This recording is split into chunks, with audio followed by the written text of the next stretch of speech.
오늘 마지막 시간이고요. 저희가 이제 미국이랑 한국의 채권 시장 금리 전망 말씀을 드릴 건데, 결론부터 말씀드리면 저희는 12월에 미국 한 번 더 하고 내년에 4번 더 보고 있고요. 한국은 내년에 최소 3번을 보고 있습니다. 저희가 보는 최소 3번의 의미는 3번은 뭐랄까요? 중립까지 가는 의미인 거고, 시장 생각보다 훨씬 더 경기가 안 좋다가 되면 4번까지도 가능성을 열어두고 있는데, 일단 순서대로 한국과 미국 순서로 말씀을 드릴게요. 저희가 지금 이 제목을 먼저 좀 봐주시면 실업, 적자, 무역 이 3가지가 내년도 채권 시장의 핵심 키워드가 될 것 같은데, 당연히 순서를 중요도 순서로 말씀을 드려야겠지만 지금 채권 시장을 지배하고 있는 이슈가 트럼프 트레이드죠. 그러다 보니까 일단은 트럼프 트레이드와 관련된 저희의 입장 먼저 말씀을 드려야 될 것 같습니다. 자, 트럼프 트레이드는 크게 2가지가 지금 핫 이슈예요. 첫 번째는 트럼프가 해리스보다 더 많은 부채를 발행을 할 거고, 그러면 엄청나게 채권이 많이 발행되지 않겠어? 라고 하는 수급 공포가 핵심인데, 저희 같은 이제 애널리스트들의 역할은 그런 내러티브가 실제로 숫자로 지지될 수 있냐를 점검하는 거잖아요. 여기 왼쪽에 테이블 하나만 봐주시면 제가 악마는 디테일에 있다라는 제목을 달아놨는데, 디테일을 보셔야 돼요. 저희가 어떤 생각들을 하냐면, 시장이 한번 내러티브가 형성되면 쏠릴 수 있어요. 수많은 내러티브들이 있었잖아요. AI든 로봇이든 배터리든 내러티브가 잡히면 가격은 가는데, 실제로 숫자가 그 내러티브를 지지하면 더 가고 지지하지 못하면 가격은 반대로 가죠. 지금 채권 시장의 가장 거대한 내러티브 중에 하나는 채권 발행이 늘 것 같아가 공포예요. 그런데 여기 왼쪽에 보시면 너무 영어도 많고 숫자도 많죠? 다 보실 필요 없어요. 제가 설명드리면 이 위에 이 빨간색 번들이 트럼프가 얘기하고 있는 재정 적자를 확대하는 공약들을 모아놓은 거예요. 그리고 보시면 맨 위에 제가 네모 박스 해놓은 데만 보시면 돼요. 이런 걸 찍어드리는 게 저희들의 일입니다. 10년 동안 적자가 10조 달러 증가하는데, 맨 위에 한 행에 TCJA라고 써있는 저 공약 하나가 5.3조 적자를 늘린대요. 어떤 얘기냐면 전체 적자를 늘리는 공약 중에 공약 하나가 절반 이상을 차지합니다. 저게 다죠. 근데 핵심은 이 공약이 현실화되는 시점이 내년이 아니라 내후년이거든요. 어떤 이야기냐면 채권 발행이 는다면 내년이 아니라 내후년이에요. 단순히 시간을 뒤로 미룬다의 개념이 아닙니다. 뭘 보셔야 되냐면 오른쪽 차트를 같이 봐주시면 올해 4월 달에 연준이 어떤 시나리오를 얘기하냐면, 은행의 지급준비금이 미국의 명목 GDP의 10%가 되면 우린 QE를 재개하겠다. 그러면 연준의 전망치로 역산해 볼 수 있겠죠? 역산해 봤더니 내후년엔 연준은 QE 하고 있을 거라고요. 어떤 이야기냐면 내후년에 채권 발행이 는다?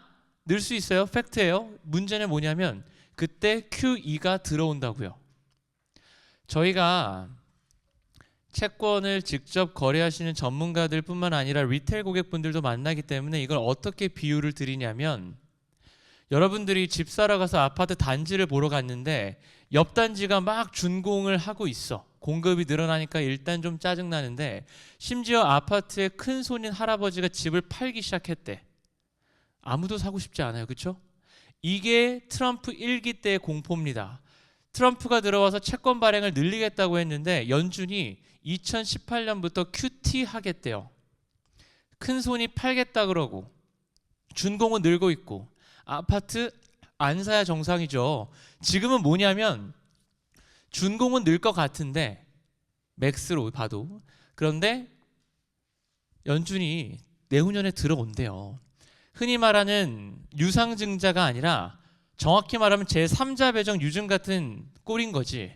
그래서 2016년 수준의 수급 부담을 프라이싱한 시장은 너무 과도하게 공포 상황인 것 같다가 첫 번째 저희들의 의견이고, 두 번째는 물가와 관련된 의견인데, 인플레이션이 관세 부과를 통해 나타날 거다. 어제 실제로 물가 데이터가 발표되고 나서 금리가 급락했다가 내년도 관세가 실제로 세게 부과될 수 있다라는 언론 보도에 금리가 다시 튀었어요. 모두가 다 관세가 인플레라고 얘기합니다. 그런데요, 첫 번째, 저희 트럼프가 이번에 압승을 했어요. 어떤 생각이냐면 힐러리 때 신승했었고 지난번 바이든 때는 졌었고 이번에 압승을 했는데 보터들의 왜 트럼프를 지지했냐? 인플레 때문이라며. 인플레이션 때문에 대통령이 된 사람이 인플레이션을 다시 이야기한다? 제가 볼 때는 저희 기억하시나요? 2016년에 처음 트럼프 됐을 때 트럼프는 멋대로고 멍청해서 전 세계를 망가뜨릴 거야. 그러다가 막상 17년에 경기 좋아지니까 사실 얘는 천재인가 보다. 지금도 인플레이션 때문에 선거가 압승했다라고 하는 게 저는 정치 전문성이 전혀 없기 때문에 저도 자료를 말씀드리면 그쪽 기성 언론들의 해석인 거잖아요. 그런데 그 사람들이 다시 인플레를 야기할 거다라는 비판은 2016년에 트럼프는 멍청이라 경제를 망가뜨릴 거라는 비판에서 조금도 발전된 게 없다라고 생각해요. 그건 정치적인 해석이고, 두 번째, 실제 숫자. 저희가 지금 보여드린 차트가 이 왼쪽 차트가 트럼프 1기 때요. 관세율과 물가를 비교해 본 차트인데 17년도 올렸을 때 물가 올라가는 것처럼 보여요. 18년도에 관세를 조금 낮췄을 때 물가 더 올라가죠. 더 중요한 건 2019년에 관세율을 크게 올렸을 때 물가 빠집니다. 어떤 이야기냐면 저희는 2018년 트럼프 1기 때 어떤 경험을 했냐면 관세와 물가는 1대1의 관계가 아니더라. 어떤 이야기냐면 가격을 올리면 물가가 올라간다. 팩트예요. 근데 어떤 게 포인트냐면 여러분 어떤 생각을 해보셔야 되냐면 저희가 유가를 생각해 보시면 2011년에 버냉키를 저는 항상 말씀을 드리는데 2011년에 중동의 지정학적 리스크가 터졌어요. 국제유가가 100불을 넘어가면서 120불, 130불을 가요. 유럽이 금리를 올리기 시작해요. 그러니까 버냉키가 의회에 끌려가서 질문을 받습니다. 유가가 급등하고 있고 유럽이 금리 올린다는데 너는 왜 안 올리냐? 버냉키가 어떤 이야기를 하냐면 야, 사람들의 소득이 일정한데 공급 충격으로 물가가 올라가면 소비를 줄이지 않겠냐. 일시적으로 물가가 올라갈 수 있으되 수요 견인 물가는 더 빠질걸. 나는 금리 안 올릴 거야. 유럽은 더블 디비를 왔고 미국은 버텼어요. 딱 10년 후인 2021년에 파월이 똑같은 얘기했는데 틀렸죠. 파월도 똑같이 얘기했어요. 2021년에 야 코로나 샥과 러우 전쟁 같은 공급축 샥으로 물가가 올라갔기 때문에 나는 금리 안 올린다. 버냉키는 맞았고 파월은 틀렸어요. 왜 버냉키는 맞고 파월은 틀렸을까요? 돈이에요, 돈.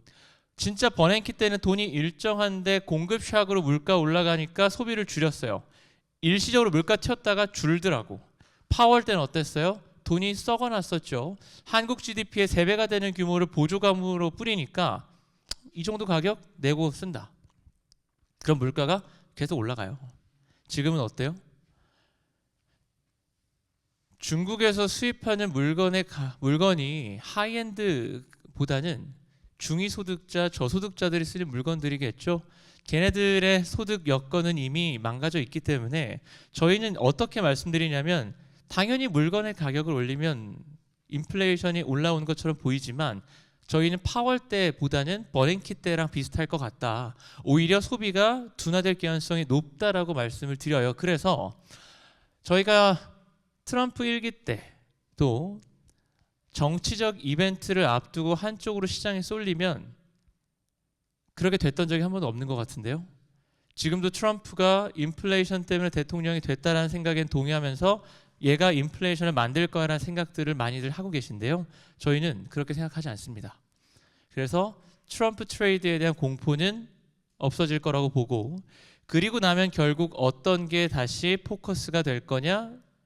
펀더멘탈의 핵심은 고용이 될 건데 저희가 생각하는 고용에 대한 생각은 산수예요. 산수. 어떤 산수냐면 지금 왼쪽 차트에서 보시는 게 실업자 대비 빈 일자리 배율이니까 야, 나 일하고 싶어 라고 하는 사람 대비 야, 일하러 와 공급 수요의 균형인데 거의 1배까지 왔어요. 미국의 노동의 수요 공급은 균형 상태인데 문제는 뭐냐면 새로운 공급자들, 여전히 이민자들이 불법 이민을 제외하더라도 코로나 전보다 2배라고요. 계속해서 강제로 미국 경제에 수요와 공급이 이제 매칭이 됐어. 이제 안 들어왔으면 좋겠는데 여전히 코로나 전보다 2배씩 공급자가 늘어나면 실업률은 올라가겠죠. 이건 산수입니다. 간단한.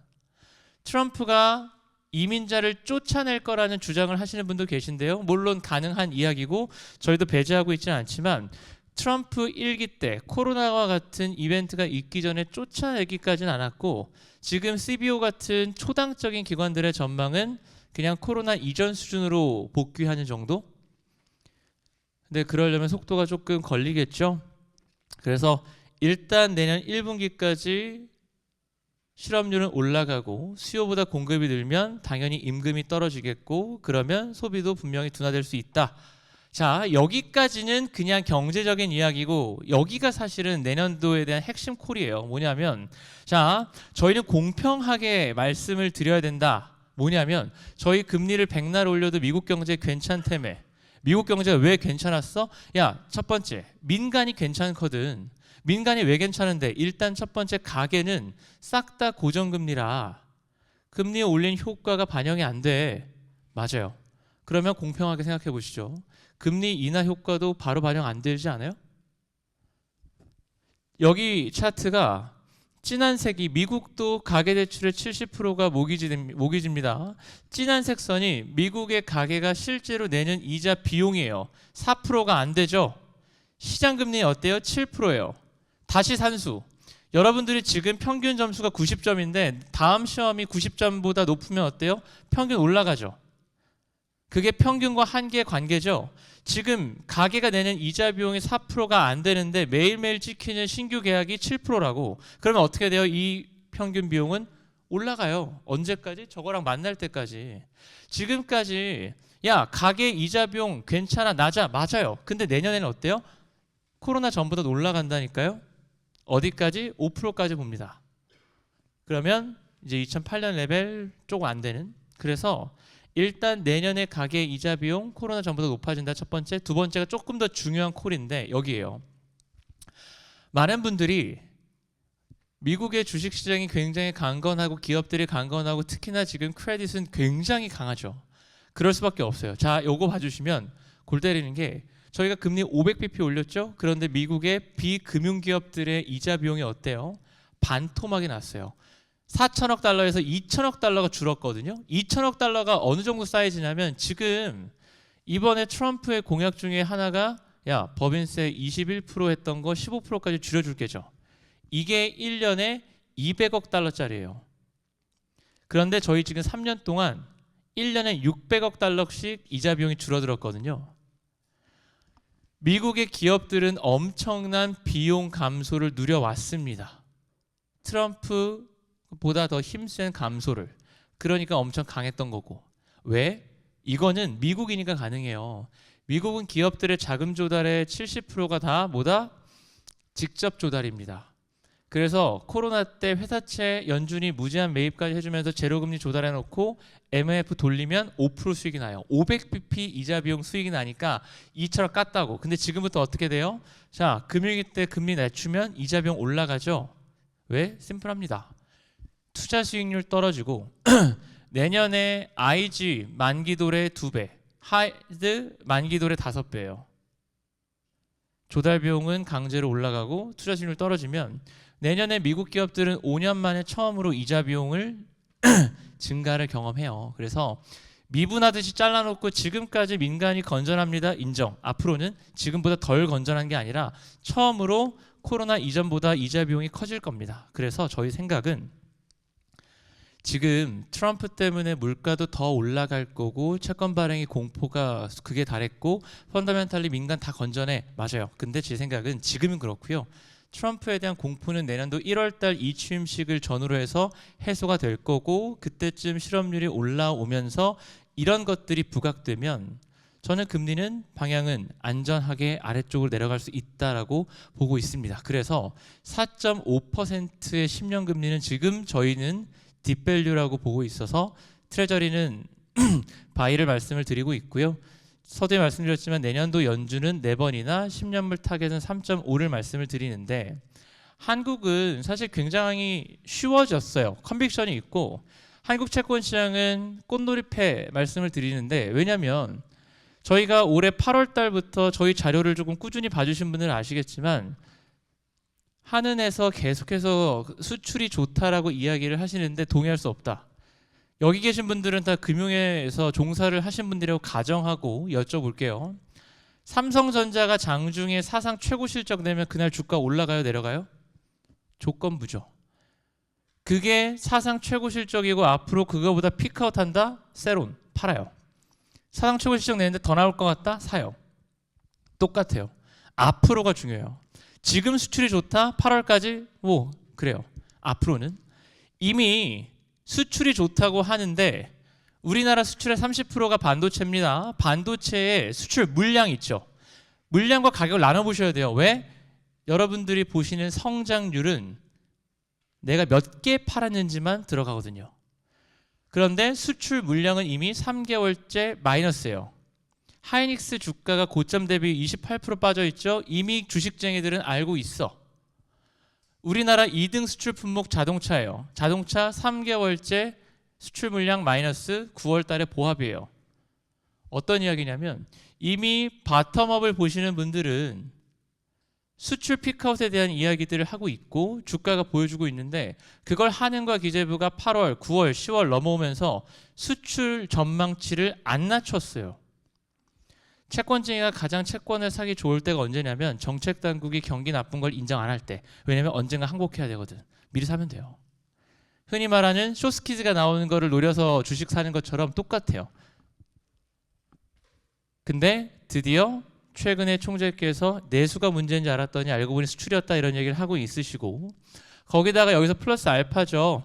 재정은 의회 동의가 필요하지만 관세 부과는 대통령령으로서 의회 동의 없이 가능합니다. 트럼프는 중국에 대해 관세 부과를 이야기하고 있고 지금 저희가 한국은행 계량 분석에 따르면 진짜로 미국이 60% 관세 부과 때리면 한국의 대중 수출이 6% 줄어들 거다라고 하는데 저희 한국 코스피의 아픈 기억이 2018년에 있죠. 미중 무역 분쟁 때 그때 대중 수출 3% 줄었어요. 그때보다 2배 준다. 그리고 사실 요거를 좀 많이 말씀을 드리는데 저희 혹시 기억나시나요? 트럼프 처음 당선되자마자 뭐 했습니까? 나토 탈퇴하고 유럽 애들 엄청 갈구고 예전에 사진 기사 중에 메르켈 총리 그 나이 많으신 분 앞에서 일어서 있는데 막 앉아서 다리 꼬고 있고 그러니까 유럽이랑 미국은 저희가 우방이라고 생각하잖아요. 근데 의외로 미국 상대로 무역 흑자를 가장 많이 벌어가는 국가 1등 중국, 2등이 EU예요. 유럽연합. 그때도 그래서 트럼프가 여전히 유럽에 대해서도 이거는 무역이 공평하지 않다라고 했거든요. 보편관세 10% 가능성이 꽤 있다고 생각을 하고 근데 문제는 뭐냐면 유럽의 맹점이 얘네들은 지금 양방으로 문제인 거예요. 여기 봐주시면 2018년에 미중 무역 분쟁이 부각됐고 코로나 때 러우 전쟁이 터지면서 마치 표면적으로는 중국과 서방 세계가 결별하는 것처럼 보였지만 유럽은 골 때리게 중국에 대한 수입 의존도를 더 크게 키워버렸어요. 미국이 중국을 때리면 분명히 중국은 어디선가 벌충을 해야 되기 때문에 유럽한테 디스어드밴티지가 있을 겁니다. 트럼프의 당선과 관세 전쟁은 중국과 유럽이 1차, 2차인데 여기서의 한국의 맹점은 그 중국이 우리의 1등 수출 고객님, 유럽이 3등 고객님이세요.